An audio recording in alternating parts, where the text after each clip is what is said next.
kebakaran di 34 Ulu, belakang pasar 34 Ulu. Allahu Akbar, Allahu Akbar.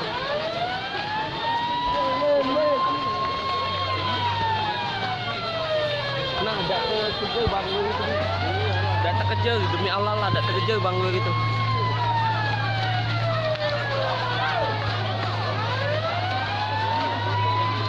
Habis Pak U.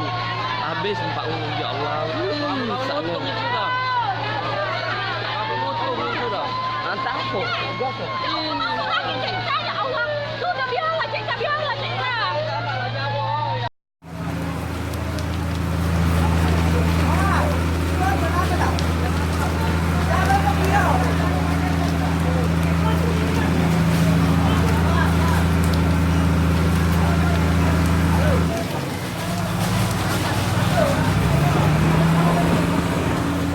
Sabar.